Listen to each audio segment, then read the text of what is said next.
Après la très mauvaise canne que la Tunisie nous a faite, je vais pas vous cacher que franchement cette équipe m'a vraiment manqué. Ça fait maintenant 2 mois qu'on n'a pas vu notre équipe nationale et là franchement je suis vraiment surexcitée à l'idée de retrouver notre match, notre équipe de la Tunisie rejouer au football. Encore une fois on sait que ces dernières années ça a été compliqué pour la Tunisie, beaucoup de mauvaises performances notamment durant ces dernières Coupes d'Afrique où malheureusement ils ont fini 4ème de leur poule. Ça a été vraiment très compliqué, donc j'ai essayé de pas revenir justement sur cette mauvaise performance qu'a pu faire la Tunisie justement.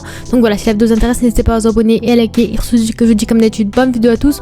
Donc voilà, on va revenir un peu dans cet avant-match entre guillemets entre la Tunisie et la Croatie. C'est un très gros match qui nous attend, on va pas se le cacher. Donc voilà, franchement la dernière fois que la Tunisie a affronté la Croatie, vous avez que voilà déjà que la Tunisie affrontera la Croatie ce samedi à 21h Inch'Allah. C'est un très gros match qui nous attend, un match amical très important. On sait que la Tunisie ça fait des années, ça fait un moment qu'ils n'avaient pas affronté d'équipe internationale dans le monde entier. La dernière fois qu'ils ont affronté une équipe internationale, ça s'est vraiment très mal passé, c'était contre le Japon et la Corée du Sud. Franchement ils se sont fait laver, mais vous savez que durant la dernière Coupe du Monde franchement c'était quand même intéressant, que ce soit contre le Danemark, que ce soit même contre la France. Franchement ils ont fait vraiment un résultat satisfaisant et un résultat assez intéressant contre une équipe européenne. Donc clairement pour moi c'est un match très important à travailler afin de retrouver l'équipe de la Tunisie. Et pour revenir un peu sur les news, vous savez que actuellement le coach de la Tunisie c'est Pujal El Kadri parce qu'il a été démis de ses fonctions, il a été viré comme on peut dire, et c'est Louichi justement l'ancien coach justement de la Tunisie U20, c'est celui notamment qui a coaché la Tunisie U20 durant la dernière Coupe du Monde justement, qui a repris les rênes de la Tunisie le temps de trouver un vrai coach. Donc il arrive en tant qu'intérim potentiellement, c'est pas un coach qui est vraiment très bien réputé dans le football tunisien, mais en soi c'est un coach qui pourrait faire le taf entre guillemets comme on pourrait dire. Mais voilà, j'ai vraiment hâte de voir des dispositifs qu'il pourrait nous proposer tout simplement. Mais voilà, en tout cas franchement vous savez que c'est un peu compliqué la situation tunisienne actuellement, on n'a pas de fédération tunisienne de football, on sait que voilà Wadi Jari me semble qu'il est en prison, voilà c'est compliqué, on n'a pas eu d'élection présidentielle, on n'a pas trouvé de vrai coach notamment après cette Coupe d'Afrique, et actuellement on pourrait compter sur un intérimaire afin de trouver un vrai coach pendant ce temps là. Mais en tout cas franchement c'est un match qui nous attend très intéressant. La dernière fois que la Tunisie a affronté la Croatie ça s'est vraiment très bien passé avec une victoire 2-1 en 2019. Donc vous savez que franchement en 2018 il me semble, voilà en 2018 la Croatie avait réussi à atteindre la finale de la Coupe du Monde, et derrière un an après la Tunisie a réussi à créer l'exploit en gagnant ce match là 2-1 face à la Croatie sous forme de match amical avec ce but de Anis Bedri et de Naim City sur penalty justement. Donc c'était vraiment une très belle époque de la part des Tunisiens. Encore une fois ils sortaient même d'une bonne Coupe d'Afrique, donc clairement ça restait quand même intéressant. Mais aujourd'hui on est loin d'être à ce niveau là, même si ça restait pas le prime non plus, mais on est loin d'être à ce niveau là, cette cohésion là entre les joueurs. On a vu clairement que la révolution entre les joueurs, la vieillesse qui commence à partir, la jeunesse qui commence à arriver, franchement ils sont en pleine transition comme on pourrait dire l'équipe de la Tunisie. Et clairement franchement voilà il y a pas mal de choses à revoir justement dans ce nouvel effectif qu'on pourrait comprendre de la Tunisie justement. Mais pour revenir un peu sur les autres news, on a récemment appris il y a 4 remplacements pour la liste justement qu'on a récemment appris. Donc voilà, c'est Faisal Manaï qui prend la place de Bassem Sarfi qui malheureusement s'est blessé. Donc Faisal Manaï voilà, c'est un joueur qui a vraiment une longue histoire, une très grosse histoire, très belle histoire. Notamment, il me semble qu'il y a 2 ans même, il était livreur pour Uber Eats. Voilà, il jouait en district. C'était pas du tout un joueur professionnel. Et cette saison, il est vraiment très bon avec l'US Monastir en Tunisie. Et c'est comme ça qu'il a été appelé justement. Donc Faisal Manaï, franchement, il fait vraiment un bon début de saison avec l'US Monastir. C'est un milieu offensif, il est gauche, un peu buteur, il est un peu polyvalent en attaque. Et c'est un joueur qui, franchement, il fait un bon début de saison avec 15 matchs joués, un but et 6 passes D. Donc clairement pour son poste c'est vraiment très intéressant. Et pour vous montrer encore une fois, voilà juste cette saison il me semble qu'il joue en National 1 de France, pour vous dire à quel point franchement c'est vraiment très intéressant. Et clairement il sort vraiment d'un très grand parcours. Voilà, à 28 ans il a fait sa première sélection avec la Tunisie. Donc clairement voilà, croyez en vos rêves, croyez en vos espoirs. Voilà, clairement c'est vraiment un exemple qu'on pourrait prendre. Encore une fois il a essayé de donner à 100%, franchement du début à la fin il s'est vraiment donné à fond. Et aujourd'hui machallah pour lui, il a été appelé avec l'équipe de la Tunisie pour la première fois de son histoire. C'est une très belle histoire notamment. Voilà, pour revenir un peu, on a Nader Gandri qui a été appelé à la place de Yassine Merih. Donc voilà, apparemment les joueurs de l'Espérance comme Merih, Tka et Memich ils ont été retournés justement dans leur équipe de l'Espérance parce que bientôt ils jouent les quarts de finale de la Ligue des Champions africaine. Donc ça reste quand même une rencontre très importante contre l'AS Mimosa de la Côte d'Ivoire. Donc c'est une équipe vraiment très intéressante et l'Espérance pourrait se donner à 100% et aurait besoin de ces joueurs, ces joueurs les plus importants afin de gagner ce match là au maximum si possible. Donc voilà, clairement ces joueurs sont retournés en Tunisie. Et derrière on a des Nader Gandri, Moataz Zadem et Hamza Matloufi qui ont été appelés. Donc Nader Gandri, encore une fois pour moi c'est clairement très intéressant. Vous savez, vous le connaissez, récemment il a rejoint le championnat russe. Franchement pour moi Nader Gandri c'est l'un des meilleurs défenseurs centrales qu'on pourrait voir de la Tunisie. Il a assuré ces dernières années. Malheureusement durant la dernière Coupe d'Afrique il n'a pas été appelé, ça a été quand même compliqué pour lui. Mais en tout cas pour moi clairement Nader Gandri il mériterait cette sélection. Encore une fois Moataz Zadem, c'est un joueur ça fait un moment qu'il n'a pas été avec la Tunisie. Il me semble que c'est la première fois. Peut-être qu'il avait joué quelques matchs, 2 matchs au pire des cas en 2021, mais depuis il n'a plus jamais été appelé à la place de Hossein Tka. Justement c'est un jeune joueur justement de 23 ans, il me semble. C'est un joueur qui s'est relancé notamment au milieu de terrain, milieu offensif, un peu à voir, ça dépend, il est un peu polyvalent, c'est un joueur qui fait vraiment un bon début de saison, justement avec El Masri en prêt de l'Espérance du Tunis, donc il a 11 matchs, 3 buts, donc ça reste quand même intéressant, il a pas mal de temps de jeu, voilà, il est pas toujours titulaire, on va pas se le cacher, c'est un peu compliqué pour lui, sa situation en Égypte, mais pourtant il a du temps de jeu, il continue à évoluer, à progresser, et clairement pour moi ça peut être un joueur intéressant, on va pas se le cacher. Et bien sûr Hamza Matloufi qui fait vraiment son retour avec la Tunisie, lui ça fait des années qu'il a pas joué avec la Tunisie, il a 31 ans quand même, c'est un joueur, voilà, vous savez qu'il a 38 sélections, c'est un joueur qui a beaucoup de cap avec la Tunisie, assez polyvalent, défenseur central peut-être, il peut jouer, voilà, et au pire des cas sur le côté droit pour dépanner, voilà, mais en tout cas ça reste clairement un défenseur central qui pour moi peut être vraiment très intéressant et dépanner. Bien sûr encore une fois c'est un joueur, c'est un cadre du Zamalek, encore une fois un grand club d'Égypte, justement de la Ligue 1 égyptienne, donc clairement le niveau de jeu, on peut pas douter que sur le fait que franchement ça reste vraiment un bon niveau de jeu, mais clairement c'est un joueur qui commence, voilà, il est plus vraiment comme à l'époque, il a un peu régressé, on va pas se cacher, il est plus vraiment constant comme on pourrait voir à l'époque. Certaines fois il peut être bon, certaines fois un peu mauvais, c'est un peu compliqué pour lui, mais quand même il a été appelé avec la Tunisie, il est compté par la Tunisie, Louichi, il compte sur lui, donc franchement ça peut être un joueur encore une fois intéressant. Donc les appels en soi ça peut être intéressant pour moi, clairement je suis vraiment contente pour Nader Gandri qui pour moi clairement méritait cette sélection. Encore une fois, quand on voit d'autres joueurs comme des Julassi, comme des Alagram qui sont appelés, clairement pour moi Nader Gandri il mérite amplement cette sélection, c'est un grand joueur qui pourrait mériter. Encore une fois ça a été compliqué pour lui depuis qu'il a quitté le club africain, il a rejoint les Émirats Arabes Unis, il n'avait pas beaucoup de temps de jeu, le niveau de jeu il n'était pas très élevé non plus, mais clairement là il fait son retour, il est en Ligue 1 russe et clairement franchement il enchaîne les minutes de jeu et clairement pour moi il méritait cette sélection tout simplement. Et on a récemment appris une mauvaise nouvelle, malheureusement apparemment on a 2 joueurs forfaits, Elias Skiri et Elias Saad. Encore une fois apparemment Elias Skiri ce serait dû à un problème de dos et Elias Saad a une rage de dents, voilà, avec une opération prévue, donc clairement je suis vraiment dégoûtée, on va pas se le cacher. Encore une fois 2 joueurs qui peuvent être vraiment très importants, qui font partie de l'avenir de la Tunisie. Encore une fois Elias Skiri ça fait des années que je joue avec la Tunisie, ça aurait pu être potentiellement le nouveau capitaine, voilà, de la Tunisie potentiellement, parce qu'on sait que clairement voilà c'est un joueur sur lequel on pouvait compter au milieu de terrain, c'est l'un des cadres des milieux de terrain, donc clairement pour moi c'est vraiment un gros coup dur de la part de la Tunisie. Heureusement que ça reste pas une grosse compétition, heureusement que c'est juste un match amical encore une fois pour tester les joueurs, mais cette fois-ci franchement je vais pas vous le cacher que je suis quand même assez dégoûtée. Encore une fois Elias Saad, encore une fois ça reporte sa sélection avec la Tunisie. Durant la dernière Coupe d'Afrique il a pas été appelé parce que voilà son club comptait sur lui, là cette fois-ci au rassemblement il est pas appelé parce qu'il est blessé, donc clairement pour moi j'en ai un peu marre, on va pas se le cacher, parce que voilà Elias Saad c'est un joueur sur lequel on pouvait compter, il fait vraiment un superbe début de saison en Bundesliga 2 avec son club actuel, j'aurais eu hâte de le voir justement sous le maillot tunisien afin de montrer encore une fois de quoi il est capable avec la Tunisie. Malheureusement on devra attendre encore une fois, compliqué pour lui, je suis vraiment dégoûtée encore une fois, mais voilà c'est la vie, ça fait partie du jeu.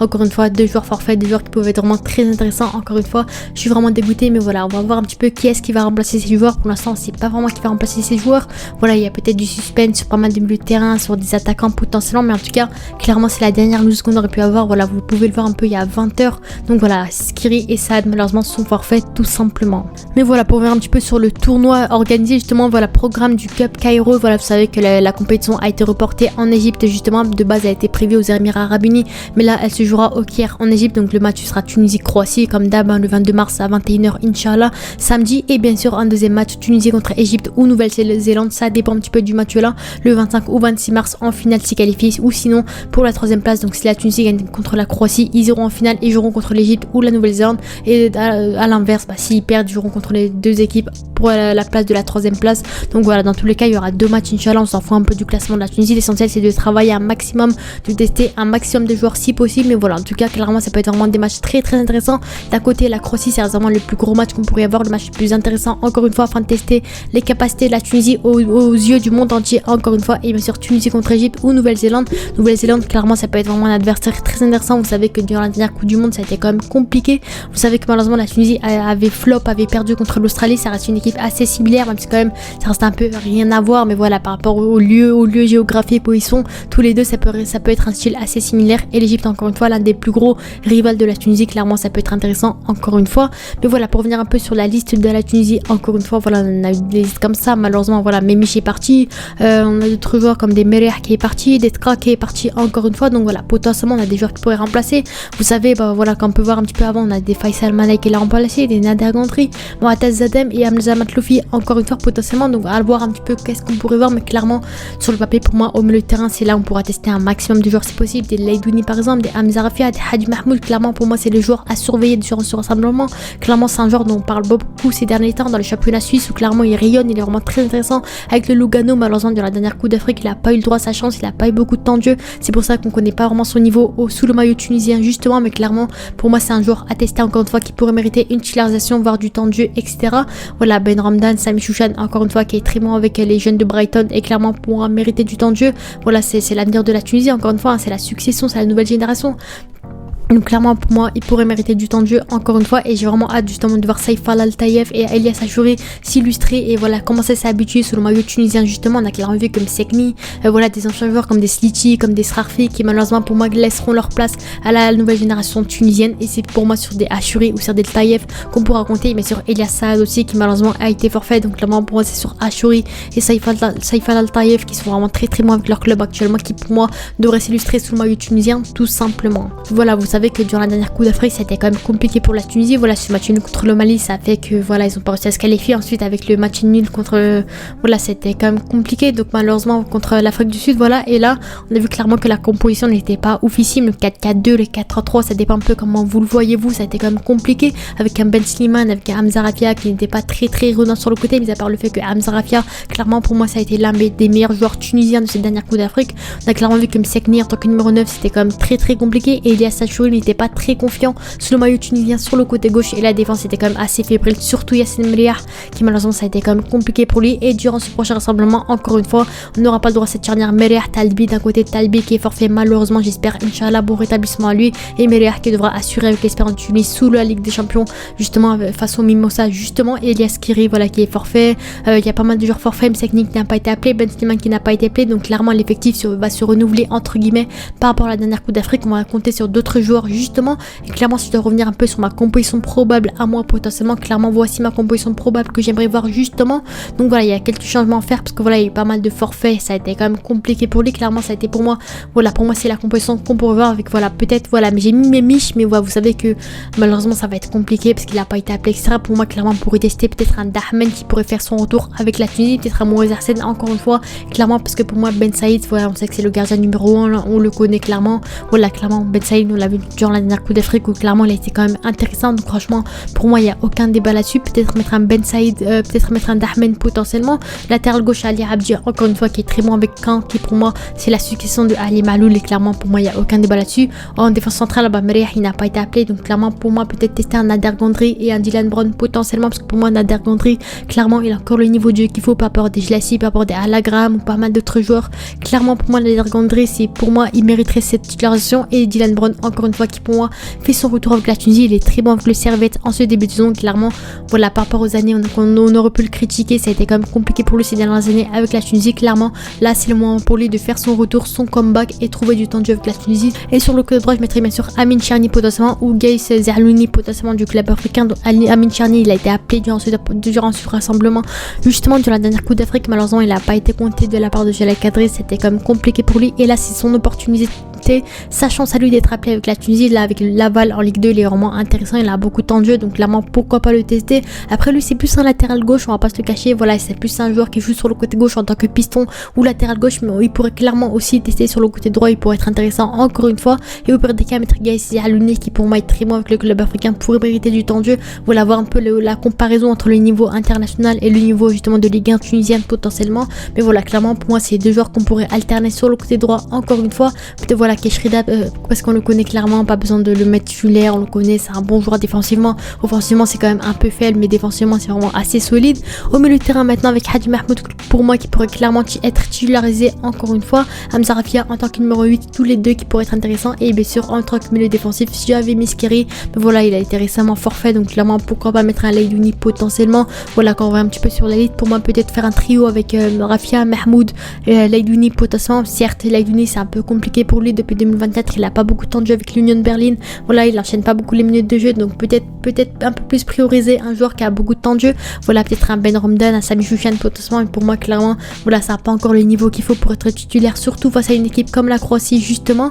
Donc voilà peut-être mettre un Leidouni en tant que numéro 6 ou un Hadji Mahmoud à voir. Et voilà clairement pour moi Hadji Mahmoud et Hamza Rafia pourraient mériter du temps de jeu encore une fois. Pour moi c'est clairement le futur de la Tunisie, donc clairement leur mettre du temps de jeu. Et en attaque encore une fois Elias Achouri sur le côté gauche, Saïf Al-Taïef sur le côté droit droit et Item Juni en pointe. Donc clairement pour moi faut éviter de mettre des buteurs, éviter de mettre des ailiers, des milieux de terrain en tant que numéro 9. Clairement pour moi il nous faut un vrai buteur. Item Juni encore une fois malheureusement il a flop durant la dernière Coupe d'Afrique, mais clairement son année 2023 elle était vraiment intéressante avec le stade tunisien, il est vraiment intéressant. Donc clairement pour moi faut recompter encore une fois sur un Item Juni par rapport à un Saifeddine Jaziri. Clairement pour moi Item Juni pourrait mériter du temps de jeu en tant que numéro 9 et bien sûr sur le côté Elias Achouri sur le côté gauche qui pour moi c'est vraiment la future succession de Msakni potentiellement. C'est un grand joueur qui a un énorme potentiel, qui fait beaucoup de parler de lui en Europe, qui est vraiment très bon avec Copenhague, avec beaucoup de passes D, beaucoup de buts. Donc clairement pour moi c'est son moment afin de s'habituer sous le maillot tunisien. On sait que c'est un peu compliqué, voilà, c'est pas dès le début qu'il va rayonner avec la Tunisie, hein. C'est pas un monstre non plus, c'est pas un Mbappé. Donc clairement pour moi Elias Achouri pourrait mériter du temps de jeu, mériterait du temps de jeu afin de voilà de s'habituer à ses coéquipiers, s'habituer un peu au climat tunisien, on va dire entre guillemets, à ses coéquipiers, etc. Et pour moi clairement d'ici quelques mois, d'ici quelques temps, Inch'Allah, il sera vraiment très bon sur le côté gauche, il aura la confiance qu'il faut. Là on voit qu'il est un peu en stress, un peu compliqué, il essaye de faire bien les choses, mais derrière il est pas très bon non plus.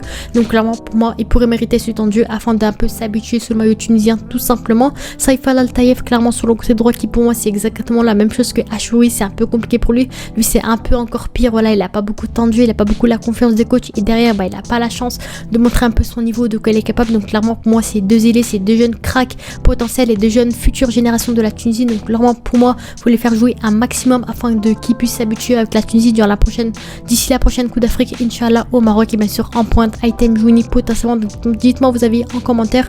Donc voilà, pour refaire un peu la composition je mettrai Ben Saïd potentiellement, ou voilà un Dahmen potentiellement, avoir un peu entre les deux, Abdi, Cherni potentiellement, ou Zalouni potentiellement, avec un Brown, avec un Adar Gandri, avec un Leidouni, Hadji Mahmoud, Hamza Rafia, et avec bien sûr une tournure entre Ben Romdan avec Chouchen un peu à voir potentiellement.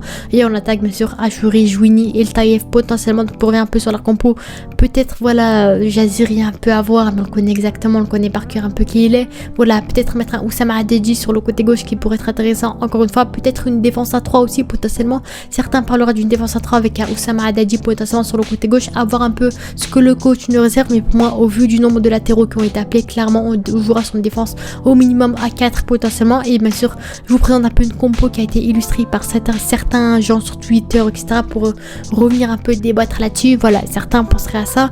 Ben Saïd dans les cages, Gandri, Brown, Haddadi dans une défense à 3, un milieu de terrain avec Keshrida. Bon, encore une fois, Baskiri a été forfait. Donc voilà, peut-être on va mettre un Hamza Rafia, un Ben Romdan un peu à voir. Leidouni, Abdi sur le côté gauche, donc deux pistons. Et on attaque Achouri Taïef en tant que deuxième attaquant, en tant que numéro 10 on va dire. Et Saad en pointe. Donc clairement voilà, Saad il a été forfait encore une fois. Pour moi, voilà, Saad peut-être pas le mettre numéro 9, il a peut-être pas le physique, les qualités qu'il faut, mais ça reste quand même un bon joueur. Donc voilà, peut-être avoir un peu Achouri en tant que numéro 10. Je sais pas vraiment ce que ça pourrait donner, je vais pas vous le cacher que je l'ai jamais vu à ce poste là, mais voir un peu ce que ça peut se passer. Mais en tout cas pour moi le plus intéressant c'est clairement la défense à 3 qui peut être vraiment intéressante. Oussama Adedi c'est un joueur assez polyvalent qui peut jouer en tant que latéral, encore en tant que défense centrale potentiellement, à voir un peu comment ça se passer. Mais en tout cas ça peut être une compo voilà abordable entre guillemets. Pour moi clairement je peux faire un peu plus ma compo dans un 4-3-3 qui peut être intéressant.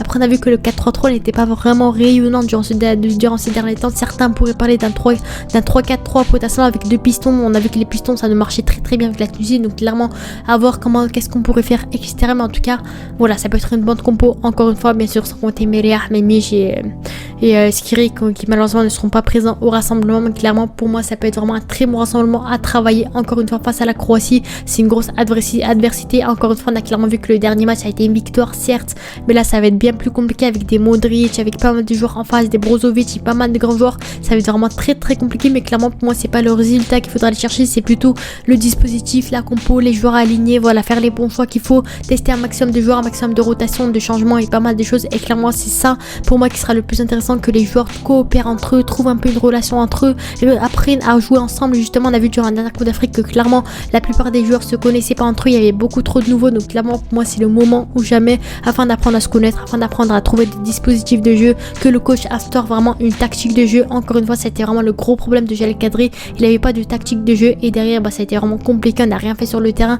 Donc pour moi c'est vraiment ça le plus intéressant. On s'en fout un peu du score, peut-être défaite, peut-être Manita qu'on va se prendre, peut-être qu'on va gagner Inch'Allah, pourquoi pas aussi. Donc clairement pour moi c'est surtout la qualité du jeu qu'on pourrait voir plutôt que le résultat. Encore une fois bon voilà, sur ce c'était Milou, n'hésitez pas à vous abonner et à liker. On se dit à la prochaine, ciao.